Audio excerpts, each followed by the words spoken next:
This video is brought to you by Madhouse Collectibles.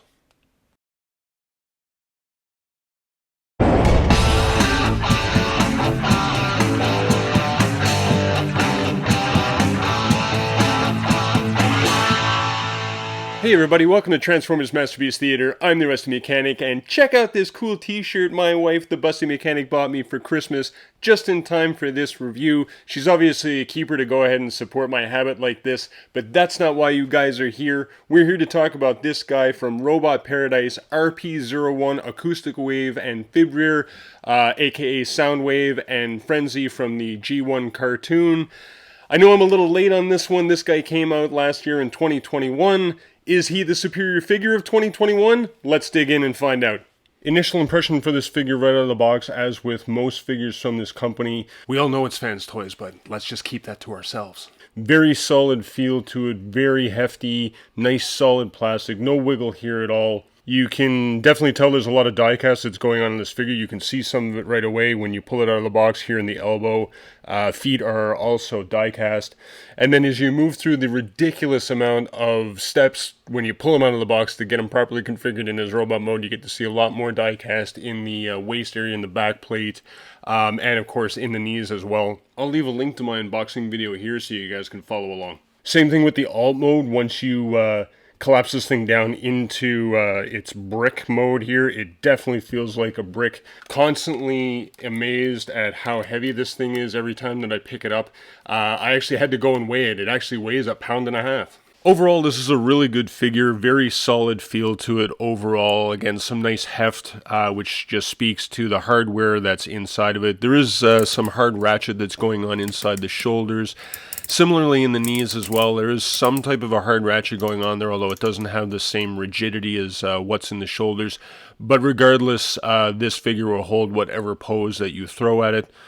For the paint and the cartoon accuracy, again, Soundwave and the G1 cartoon didn't have a lot of details going on, so to me they've captured all of the details that they were supposed to for this figure for the cartoon accuracy. We get what we get. Just some very small line details that are going on. Again, the cartoon rendering did not have a lot of line details in it. It was more the colors, but there's the lines in the forearms as well as the lines in the upper thighs. And then everything else is really nice. Even the double gold lines on either side of his chest compartment. This is all a gold trim, which is really nice.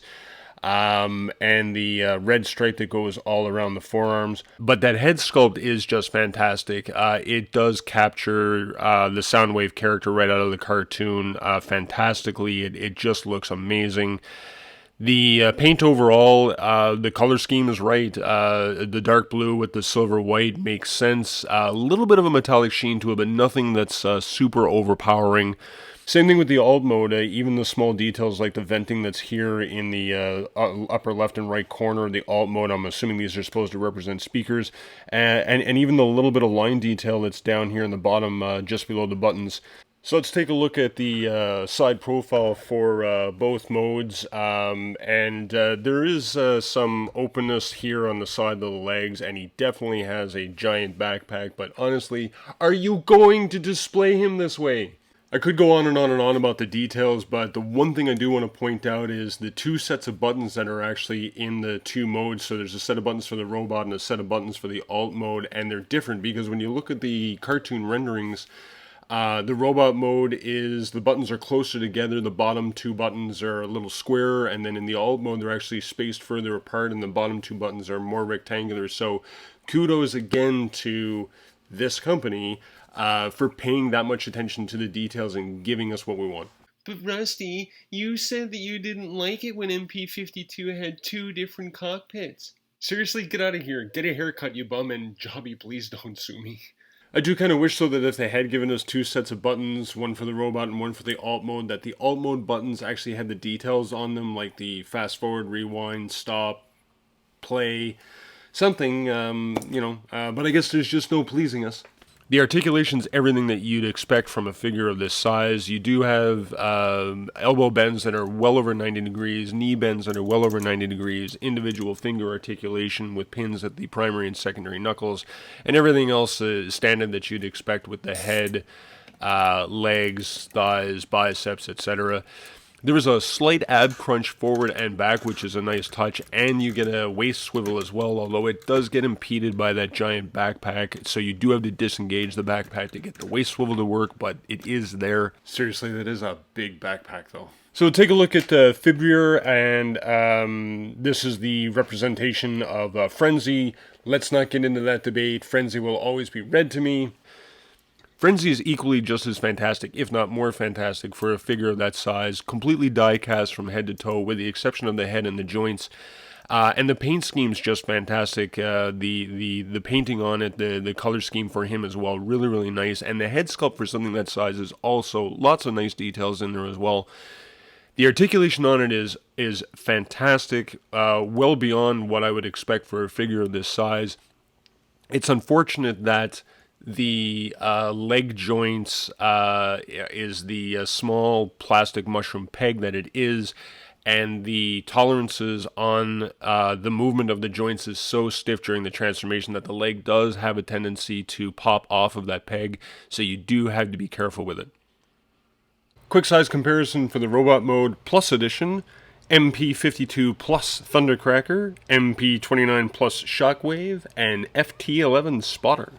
And if we take a look at Mike Lorber's size scale chart, we can see that Soundwave and the Seekers are approximately the same height. Shockwave is a little bit taller than all of them, and unfortunately with this one, it's way out of scale. This version of Soundwave is way taller than Shockwave and Thundercracker in the picture, so unfortunately it doesn't quite fit into the Masterpiece scale. Transformation is extremely easy. It's nice and smooth and intuitive. Instructions are really well done. They're nice and clear. I'm really liking the instructions that are focused in on a particular part of the figure and not the ones where you had to squint to figure out what part it is you're working with. The only part I had a really hard time with were the shoulder flaps and the tabs where the shoulders clip into the torso. The tolerances here are really tight on these, so you do need to apply a decent amount of pressure to get those tabs to let go. Size comparison for the Alt Mode Plus Edition again: KFC P4A Plus Transistor, FT11 Spotter, and just to show you how ridiculous the mass shifting scale sizes are, MP39 Sunstreaker. And before we get any further, guys, just another reminder that I still have my Push to 1,000 giveaway going on. So for everybody that comments Push to 1,000 on this video or any of my other Push to 1,000 giveaway videos, you'll be entered into a draw for a Quintezon t-shirt supplied to me by Madhouse Collectibles. Thank you very much, Madhouse. So for every subscriber where I hit a rounded off number of subscribers, so right now I'm just over 700, so when I hit 800 subscribers and 900 subscribers, I'm going to give away some t-shirts. But when I hit 1,000 subscribers, for everybody that's commented Push to 1,000 over all my videos, you will get entered into a draw for either a Fantoys Apache or a Fantoys Iceman. It's going to be your choice when I hit 1,000, so please hit that like button, make sure you subscribe, share me with all your friends, get the word out there, and let's get me to 1,000. Not a lot of features with Acoustic Wave, but there's really only one feature that we care about, and that is the chest compartment. It is a spring-loaded mechanism that opens by pressing the top of the chest compartment. Pops open just like that. Based on the pictures in the instruction booklet, this should hold 2 of the cassettes. I wasn't able to confirm this as my tapes are still in the mail somewhere. Son of a bitch. But the cassettes do slide in very simply, just like that. And the chest compartment can close, and you can see the details of the cassette through the light blue translucent window that's there. Pressing the button does pop it back open. There is also an eject feature that exists inside the chest compartment, in behind the door. Here it is, activated by this chrome lever that's right here, and as you'll see, you can see the chest compartment panel moves forward as you lift that lever. The idea is that it's supposed to push the second cassette forward, so it kind of looks like this. And then once you have it ejected forward like that, you can just slide it out. So Acoustic Wave does come with a few accessories. Obvious ones are his weapons, so he does come with a laser rifle and his shoulder cannon, both of which can be transformed into batteries that fit into the backpack. The laser rifle does fit into the hand with a tab, typical Fans Toys design.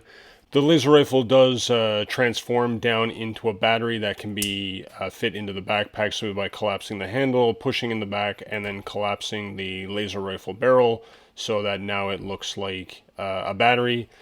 And the shoulder cannon does have some articulation, so it does actually tilt up and down, and it does rotate on the peg that it's sitting on the shoulder.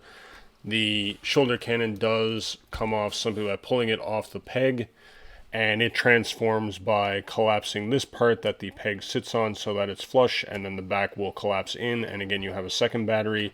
Both of these store in the backpack simply by popping open the backpack, and then you can drop the two batteries in. Doesn't really matter which way they go, and then you can close up the battery pack. The other accessory that it comes with is this empty energon cube, which is actually a closed up cube. This back panel does pop off, as simple as that, and then this part can clip onto the chest compartment just like that. So now it looks like he's generating an empty energon cube. Now, as nice as these accessories are and as cartoon accurate as this figure is, I do sometimes wish that it had a little more detail to it, maybe something that was a little closer to its toy accurate.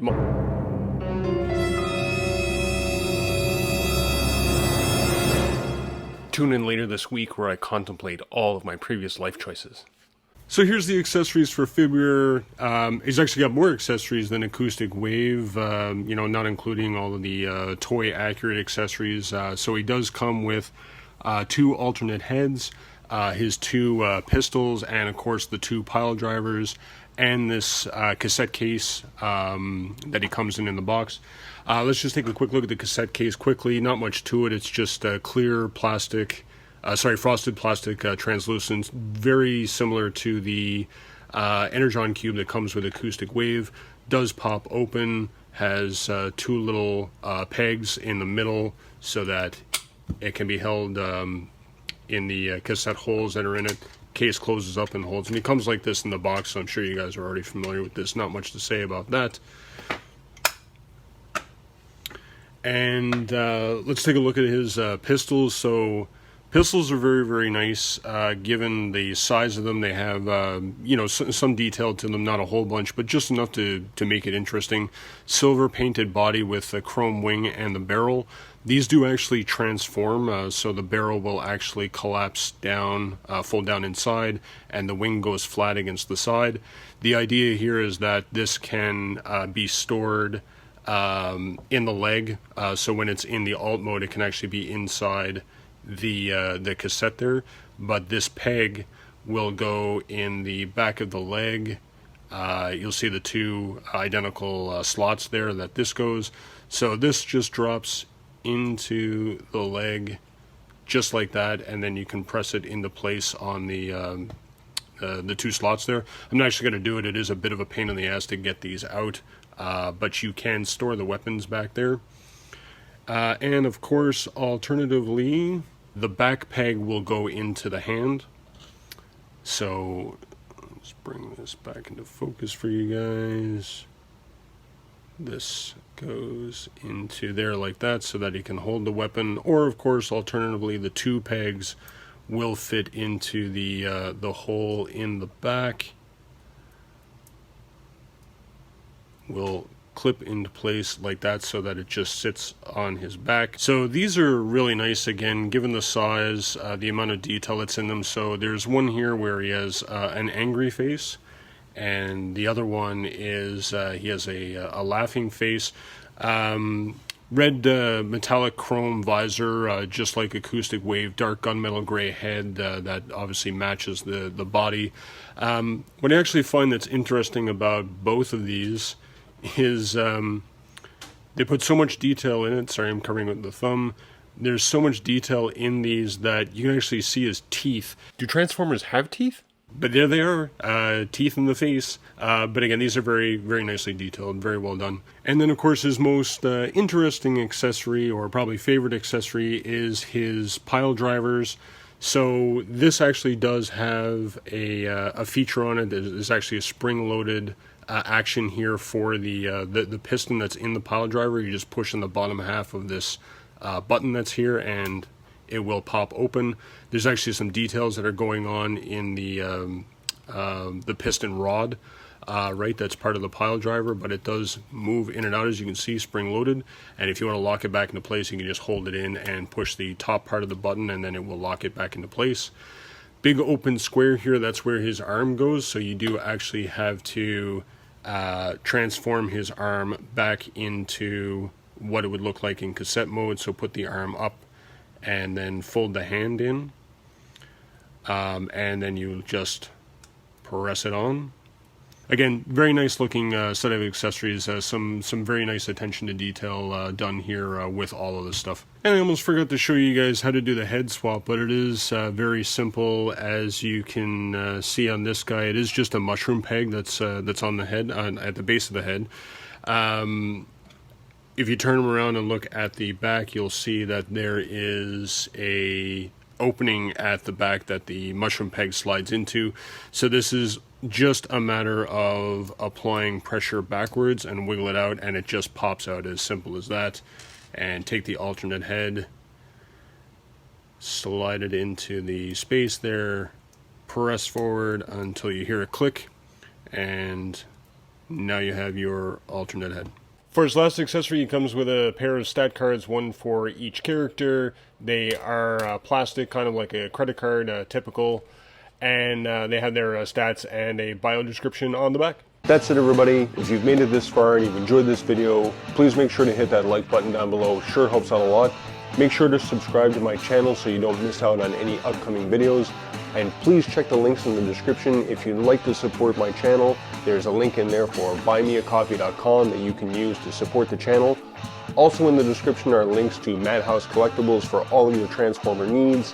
And Mike Lorber, who's a graphic designer, he's the one that created the size scale chart that I use in my videos. Once again, thanks a lot. This has been Transformers Masterpiece Theater. I'm the Rusty Mechanic.